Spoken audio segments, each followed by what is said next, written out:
HP1, this is Chris Fauner. I'm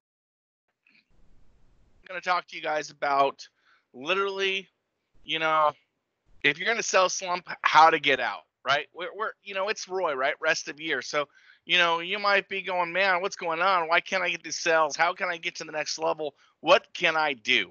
So I've taken I've read a lot of stuff and looking at a lot of stuff. And personally, these are kind of things that I have done in the past. And I know a lot of other salesmen have done in the past that will really help you become better going through these sales slumps. Okay. So my main focus today with you guys, this is going to be a few minutes, probably about 5 or 7 minutes long video, maybe a little longer. I do talk a lot. But I really want to get down to the business with you guys and just let you know, really consider everything that I'm going to say to you. Write it down, whatever. I've taken things from Entrepreneur Magazine, Salesforce Magazine. I've taken things from books. I've kind of put it all together. So these aren't necessarily my own words. Well, I usually have my own phonerisms anyway, so maybe they are my own words, but it didn't originate from me, okay? So I just want to make sure I'm not going to take credit for something that credit is due to someone else. However, everything I did kind of create and put it together. So here we go. All right, so let's say we're in a sales slump. How do we get out of it? What do we need to do? How do we get out of the sales slump? Well, first off is I hate being in a sales slump. It stinks. What is a sales slump? A sales slump is day 1 you sell nothing, day 2 you sell nothing, day 3 you sell nothing, and now you're like, oh my gosh, I can never close a deal again. What am I gonna do? I suck. I stink. I can't do nothing. This isn't for me. Oh my gosh, I'm not gonna make a paycheck. I'm freaking out. Now guess what happens when that happens? Your customers hear it. The customers know. Then you don't sell anything the 4th day or the 5th day. These days stink and they suck, especially, excuse my language, especially when being an independent agent, you're trying to buy these leads and you're trying to do everything. And guess what? You don't sell nothing in a week. You don't have money to buy leads the next week. Okay. That stinks, but that's the way it usually is as an independent agent. Luckily, we have this beautiful company that we work for, and we're able to overcome that because they give us awesome, amazing, valuable connects and contacts and leads. So let's talk about this. We need to get inspired. Number 1, let's get inspired. You're in a sales slump. How do you get yourself inspired? Well, first off, the best thing to do is read a sales book daily. I've been preaching this since the day I've been at HP1. However, also, I've been talking about this for 15 years in sales.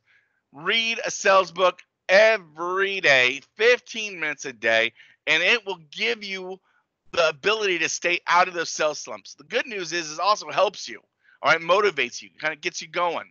Also, make sure you're doing things like watching daily YouTube motivation or watching cool movie motivations, like Glenn Gary, Glenn Ross, Always Be Closing. Things like that get me going. Those are awesome. Or maybe you just need to watch a little Rocky, Eye of the Tiger, listen to inspiring music, right? Whatever it is, get inspired. Get inspired to do something great to get yourself out of the sales slump. That really helps. The next thing I want to talk to you about is this a long one, is really embrace the fact. All right. You need to embrace the fact that you don't know what's next. All right. You can't control the next lead. You can't control the lead that's coming in. However, what you can control is what you do with that lead. Okay. You can control how many dials you make. You can control knowing your conversation, your conversion rate, to keep you motivated. So I know I have a 3% conversion rate. Great. What does that mean? Well, if I have 1,500 leads, that means out of 104, or I believe it's something like out of every 30 leads I dial, I'm going to get a sale, right? Whatever that conversion rate is. I'm not doing the math, so please don't correct me there, but I'm giving you an example, right? So let's look at that. That kind of motivates me. Okay, I need to dial so many leads every single day, and at the end of the week, I should hit this. Maybe I wasn't using that conversion rate. Your supervisors give you your conversion rates now. Utilize that to get you out of this slump. Embrace the fact that you don't know what's next, so you have to control your environment, okay? Also, you can control not quitting, all right? Too many of you guys quit all the time. Too many of it. We all do it. It's terrible. These leads are a mess. I'm getting out of here. Stop doing that. Let's get real. You want to make money. I want to make money. We all want to make money, but we can't make money if we're quitting. And not only are you quitting on yourself, you're quitting on anyone that puts any value to you. You're quitting on anyone that needs your help as well. So whatever you're doing, you're quitting on them too. Look at it that way. With the beautiful thing about HB1 is when you quit, you don't just quit on you. You quit on your team, because we very much believe in being a team. And then you quit on your sales supervisor. You quit on your sales manager. We're quitting on everybody. We don't want to do that, okay? Stop quitting. Just keep pushing forward until the day is done. Keep going. Keep driving. And this is what you need to do. This is number 2. Embrace the fact that you don't know what's next. Number 3, okay? Have a clear head. Having a clear head. Basically what that means is when you're having slumps, it's okay to take a slump. It's okay to take a break. Go take a break. Do it, but do it positively. How do we do that? Well, let's go on a walk. All right.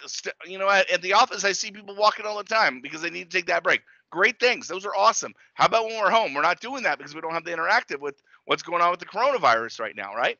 So what can we do? Well, hang out with your kids. Hang out with your dogs. Hang out with your spouse. Hang out with someone that you love, right? Take 10, 15 minutes. Enjoy the time. Or just go out and walk. I need to take my own advice, like double time on this, because the next one is exercising. Number 4 is exercise your way out of a slump. How do we exercise our way out of a slump? Well, it makes you happier. I need to listen to my own advice because I used to do P90X. Every time I was in a slump, I went into P90X. Good news is I lost about 20 pounds that month, and my mind kind of regenerated, and then I'm back to doing sales again. Problem is I would stop doing P90X and do this cycle, right? We don't want to do a cycle. All right, whatever you got to do, join the gym, do push-ups like one of our fearless leaders, Jimmy's doing. Whatever you got to do, break the slump by exercising as well. This is going to help you keep that positive attitude, keep that energy that you need to do. All right, this is going to help you. Now, next is accepting responsibility. This is the one we truly need to have a heart-to-heart with, people. We work in sales, period. We are sales people. No ifs or buts about that. You are a salesperson. No one is going to feel sorry for you or come to your rescue if you don't hit quota. It's on you. You're responsible for yourself. You're responsible for your actions. You're responsible if you live or die.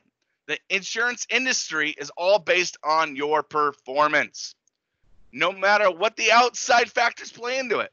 For example, your kids, your spouse having one vehicle, someone's got sick. It doesn't matter. Your performance is all based on you. These outside things can happen, and they will happen. So you need to make sure that you expect it. You need to make sure that you have a contingency plan for that. The only person who is going to get you out of a slump is the person looking in the mirror. For me, it's the person looking in this video camera. But for you, it's the person you look in the mirror at, okay? Take responsibility, accept responsibility. This is serious. A lot of you guys don't do that. A lot of ladies don't do it. You need to do it. Take responsibilities. Also, number 6, let's get back to the basics, okay? Let's get back to the basics. Let's follow the Jakarta call flow. Jakarta got to be a Jakarta, right? You got to do what you got to do, right? So let's Jakarta do what you got to do by following the call flow, right? Let me say it again. Follow the call flow. It will make a difference, especially if you're having a slump. It brings back it to the basics. We need to get back to the basics. We need to start fresh again, right? A lot of you guys, when you first started, you actually sales went up, and then it kind of slumped down for a little bit.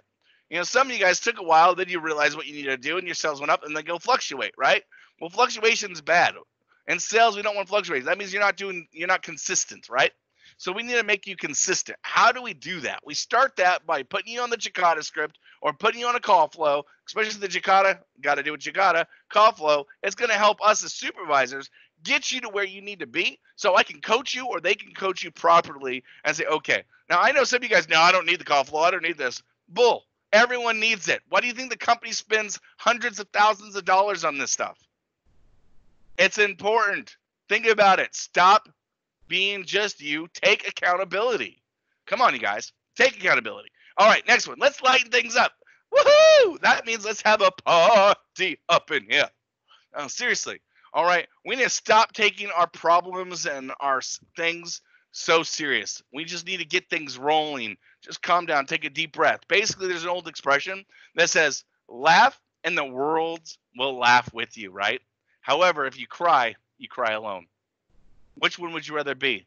The laughing with the laughing with the world, or crying and crying alone? I'd rather be laughing with the world, man and ladies. I really would. So stop taking things so seriously. Get yourself out of this slump. You can do it. You can do it. Okay? I know you can. Just keep going forward, all right? Keep going forward. Change what you're doing, and let's get going. Number 8, change your perspective on things. All right, what does that mean? Well, the way you see things clearly isn't working. So you're trying something new. You read about new sales techniques. So you try to do that, try to do this, try to do that. Don't do that. The best thing to do is change your perspective on how you're doing it. So then maybe you could ask your coworkers, hey, what are you doing right that I'm doing wrong? Or you could be reading a book and say, you know what? I'm not doing this. Let me try this instead. A great example for me was when I learned the answer no. All right. I know this sounds crazy, but I say it to my kids all the time. But when I learned the answer no, Brian Tracy says this. He couldn't. Everyone says, well, can you call me back? Can you call me back? And he would say yes, yes, yes. And he wasn't getting sales at all. All right. And then Brian Tracy said one day, just said, you know what? I'm going to say no. See what happens. Right. And he says no. Well, why don't you do callbacks? Because I have so many customers that I just don't have time. You have me now. Let's go ahead and get it done now. And you know what happened? The customer actually bought it and bought. And when I heard that, I was like, oh, wow, this is amazing. So I started doing that. It changed my life. Literally, it's going to change yours. But change your perspective on things. All right? Learn, read, investigate. Try to be a better salesperson. That's our goal. Listen to your top salespeople. Listen to things that are doing good. Change your perspective, and maybe that'll get you past your sales slump. Okay? Let's look at number 9. Number 9 is ask a question and then shut up. Yes, I went straight direct. Ask a question, zip it, don't talk. I like doing what's called the 9-second count rule. Thank you, Valerie Beltran, for telling me that. But it's 9 seconds. I ask a question, I'm going to count to 9 seconds. In my head, 1001, 1002, before I even say any word. That's helped me out tremendously. Now, the other thing is, the reason why I'm telling you to shut up is we want to listen to what the client has to say. Don't talk. Listen. Get everything out of it. Don't open your mouth until you know exactly what that customer wants. Mr. Customer, what do you love about your current group plan? Mrs. J, what do you hate about your current MAPD plan that you have right now? Mrs. J, are there any prescriptions you would like me to look up for you? Boom. Shut up, listen, and keep going. That is the best way to do it. That's going to help you out tremendously. I'm a talker. I love talking, but I know this rule, and this rule really does help. All right, last but not least, remember why you are doing this. The real why. What is your why? What is your why? My why is I have a mortgage. I have a family. I have 5 kids. I have 2 grandkids. I've got 2 dogs. I've got a mother-in-law that I do things with. I've got a motorcycle habit. I love my motorcycles. That's expensive. I've got a beautiful, beautiful, beautiful wife that I love to take care of that I don't want to have her go back to work with. Why do I do what I do? Is because of that reason. My family. My family means everything to me. What is your why, though? You might not have the same. You might not have 5 kids like I do. You might be single. You might have a dog. You might not. You might have a cat. You might not. But what is your why? If your cat's your why, great. Give them the best puree food or whatever. I don't know. But whatever your why is, make it your why. It's to go on vacations. Do that. But make sure you're doing it. So when you're having the good months, schedule out during the bad months that vacation time. But know what your why is. Get your why in your head and know it. Really, really know it. Most people don't know. If you don't know, after this video that you're watching, really, really, really think about your why. Think about it. Come up with it. If you want, you can email me, cfauner helpplan1 or hp1.com, and let me know what your why is. That's fine to me. But get it out there. Put it in writing. Know what your why is. Know why you do what you're doing. Let's get yourself out of this slump. Let's get yourself out of this slump so you'll never have to do it again. And we follow these steps. We are 90% more. I don't know. I'm just making up the averages. I'm thinking 99% better than ever getting into a slump, because it's going to help us stay out of it. It's going to help us get out of it, and it's going to help us be successful. So follow these, write them down. If you need anything from me, I'd be glad to help you guys. This is Chris Fauner. I'm with HP1 Humana PMT supervisor here. I appreciate you guys watching. You guys have a great day. And again, I'll talk to you soon. Bye-bye.